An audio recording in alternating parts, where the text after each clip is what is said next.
A lot from you, but on fashion, I've decided. I'm just asking what's up with them. Just give me a hint. Should I be wearing yellow shades? Maybe I should copy you. You need a logo. Okay.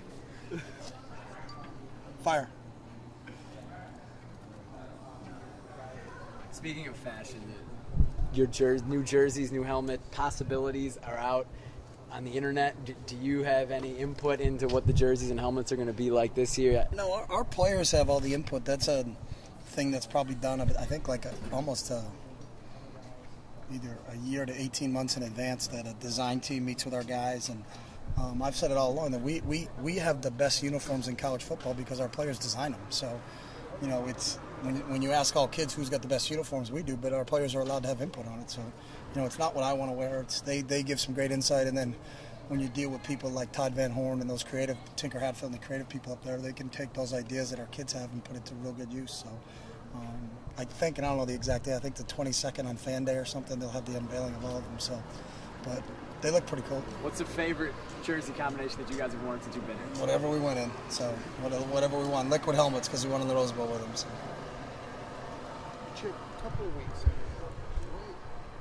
just sort of what are your impressions in terms of how this team's developing leading into the first game of the season? I like where we are. I think our kids have gone out every day for practice with a sense of purpose and an understanding of how to get better on that individual day. I've seen improvement from them. Kids are really starting to grasp what's going on. But I like where we are so far. We're still 2 weeks away. I mean, we're not ready to play a game, but you know, I've liked our progress since we got in here on the 6th. So.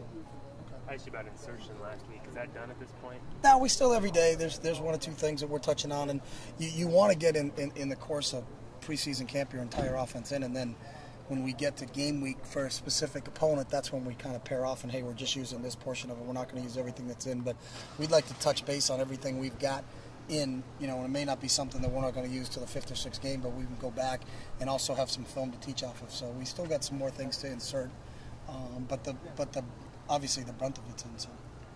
How are you guys doing as coaches in terms of establishing depth through, or a depth chart sort of thing through, or the 1s, 2s, 3s throughout the whole team? Haven't done any of that. We just get as many reps as we can and go. And we told our kids when we get closer towards the end of 22 practices and we start to kind of hone in. So, you know, there's times where you'll have quote unquote the ones out there, but they got, you know, a freshman tight end, a true freshman wide receiver, 2 freshman running back, but 5 up front offensive linemen that have all played in games. It really doesn't matter. And I don't look up there and say, hey, Horonis is in. How come Byron Marshall's in? It doesn't matter. Just go. Let's get some reps off. Let's get some plays to teach off this.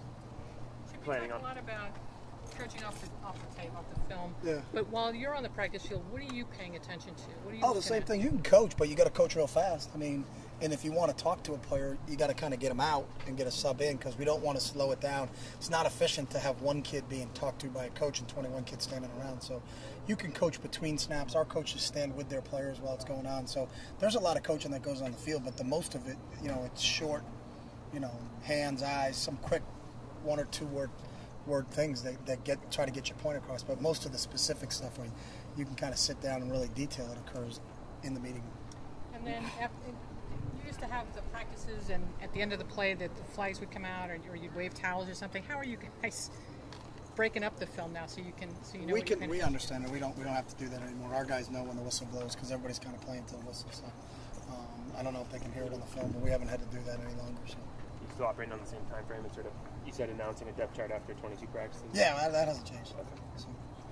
Sounds like there's 5,000 or so tickets left for the opener. Surprising to you? Did you hear about that? Yeah, I heard about it. I think it's a great opportunity. There's a lot of people I've heard since I've been here is how hard it is to get a ticket to the game. So now there's 5,000 open, so people who never had a chance to get here and get down to your duck shop or your duck store, or wherever the heck they sell tickets, because I have no idea. But buy them up. Come see us play against Arkansas State. So I think it's a great opportunity. People get to come in and see a game. So anybody who complains that they couldn't get a ticket, they can now. So. Thanks, Jeff. Good. All right.